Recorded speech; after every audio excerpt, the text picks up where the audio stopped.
presidente. Cumprimento Vossa Excelência, ministro Flávio Dino, ministra Carmen Lúcia, ministro Luiz Fux, ministro Cristiano Zanin. Cumprimento também o Procurador-Geral da República, professor Paulo Bonet. Cumprimento os advogados e advogadas presentes. Presidente, aqui trata-se de ação penal em face de Ailton Gonçalves Moraes Barros, Ângelo Martins de Nicoli, Carlos César Rocha, Giancarlo Gomes Rodrigues, Guilherme Marques Almeida, Marcelo Araújo Bueno Evete e Reginaldo Vieira de Abreu, pela prática da organização criminosa armada, tentativa de abolição violenta do Estado Democrático de Direito,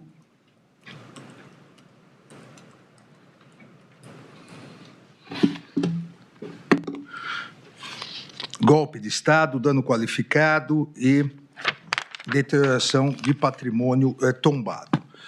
Presidente, eu vou fazer um voto mais sintético do que o escrito por dois motivos. Primeiro, porque em relação às preliminares, quase todas elas já foram analisadas, não só no recebimento da denúncia, mas também são idênticas às alegadas no núcleo crucial em que a turma já decidiu.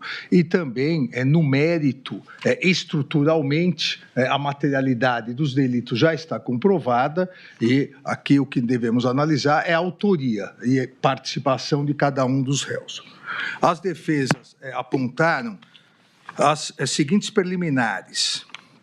Ailton Gonçalves, incompetência do Supremo Tribunal Federal, violação ao princípio do juiz natural, cerceamento de defesa e inobservância de prerrogativa de prazo em dobro da Defensoria Pública.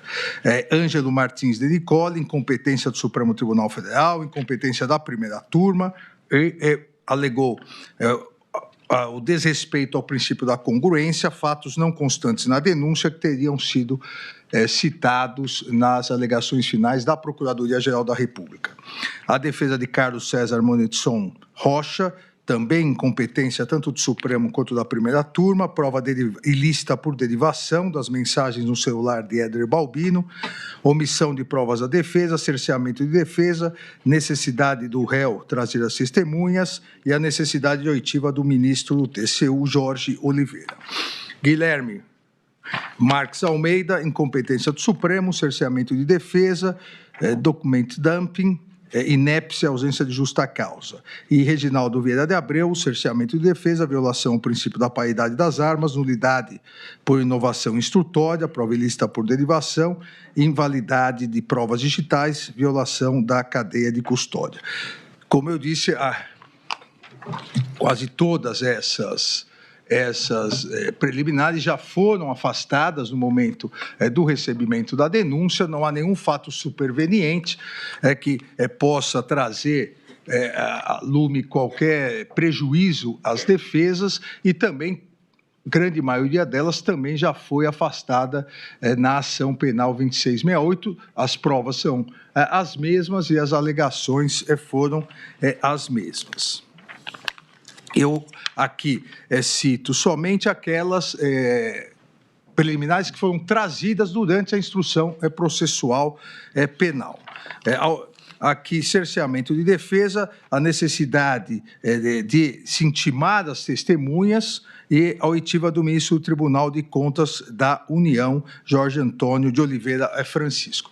Como já decidimos, já precedentes em todas as ações, a defesa deve trazer as suas próprias testemunhas. E no caso do ministro Jorge, ele tem, nos termos do artigo 221, ele tem a prerrogativa de marcar a sua oitiva, mas como também decidido na ação penal 421, de relatoria do ministro Joaquim Barbosa, a autoridade arrolada como testemunha não pode, na prática, frustrar a sua oitiva sem justa causa, ou seja, deve se ater ao período de instrução processual penal. Não compareceu ou a defesa não trouxe no primeiro dia, foi facultado que no dia seguinte também pudesse comparecer por videoconferência, ou seja, sem qualquer dificuldade de deslocamento, e a testemunha não demonstrou nenhum interesse em comparecer para testemunhar. Então, não há aqui nenhum prejuízo e não há nenhum cerceamento de defesa. Também aqui afasto a alegação de que o indeferimento da oitiva do réu em outra ação penal, Mário Fernandes, seria a figura essencial para o deslinde da controvérsia instaurada na ação penal. Isso foi alegado pela defesa de Reginaldo Vieira de Abreu. Mário Fernandes é réu em ação conexa, o réu não tem a obrigatoriedade de dizer a verdade nem de testemunhar. E ainda foi trazido aos autos, como prova emprestada, o seu depoimento na outra ação penal. Também afasto qualquer prejuízo à defesa e qualquer nulidade. A alegação de existência de inovação instrutória e de prova ilícita por derivação e violação do princípio da congruência. A defesa de Ângelo Martins de Nicole afirma que houve juntada, na verdade, houve menção nas alegações finais da Procuradoria-Geral da República de um documento não juntado aos autos. Aqui, em que pese o documento estar para todas as defesas, que foi em comum para todos os núcleos, mas realmente não fora juntado nesses autos. Então, como já acho que todos se recordam, na sessão de julgamento na semana passada, dia 14 de outubro, durante as sustentações orais, eu fiz uma observação de que realmente não houve essa juntada, consequentemente, os elementos de prova constantes no IPJ 22639992, da PET 13299, como não foram juntados aos autos, não serão considerados. Eu entendo aqui que essa menção ela não pode prejudicar a defesa, eu excluí dos autos essa menção e não será aqui levado em conta em relação à fundamentação da apresentação penal. Obviamente, isso não anula a ação penal, simplesmente isso será ignorado, ou seja, não integra o acervo probatório da presente ação penal 2694. Há também a alegação de Ailton Gonçalves Moraes Barros, que não houve prazo em dobro para a Defensoria Pública. Nós já decidimos anteriormente, em outros núcleos, que aqui se aplica a Lei 8.038, é a lei específica, a lei não prevê prazo em dobro, assim como também o Código de Processo Penal não prevê. No rito comum, em alguns tribunais, se aplica subsidiariamente o Código de Processo Civil, mas aqui se aplica a lei específica, a lei especial, que é a Lei 8.038. Além disso, não houve nenhum prejuízo à defesa, que apresentou normalmente as suas alegações finais. Essas foram as preliminares, as novas preliminares, e assim como as anteriores, eu afasto todas as preliminares. No mérito, presidente,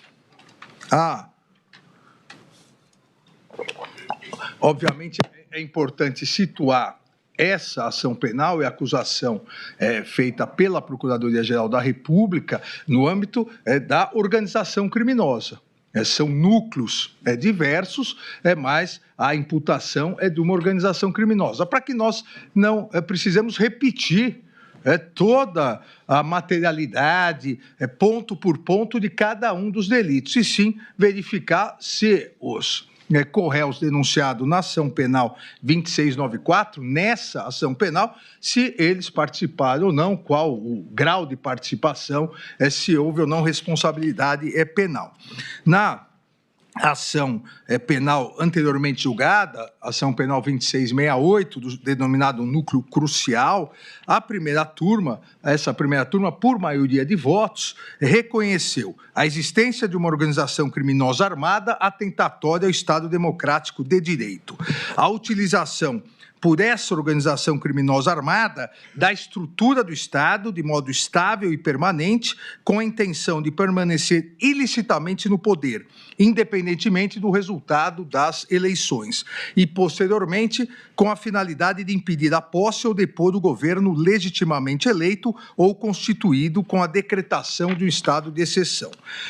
A primeira turma também, por maioria, reconheceu a consumação pela organização criminosa dos crimes de abolição violenta do Estado de Direito, golpe de Estado, dano qualificado ao patrimônio público, deterioração de patrimônio tombado, com plena comprovação da materialidade dos delitos. E naquela ação, naquele momento, reconheceu a autoria dos réus do núcleo crucial. Da mesma forma, isso importa aqui para nós ganharmos tempo, da mesma forma, a primeira turma reconheceu a autoria e materialidade daquele núcleo da organização criminosa armada e utilização da estrutura do Estado, das estruturas do Estado, a organização criminosa armada liderada por Jair Messias Bolsonaro e com a participação dos demais réus, a liderança da organização criminosa armada pelo réu já condenado Jair Messias Bolsonaro, que exerceu a função de líder da estrutura criminosa e recebeu ampla contribuição de integrantes do alto escalão do governo federal e das Forças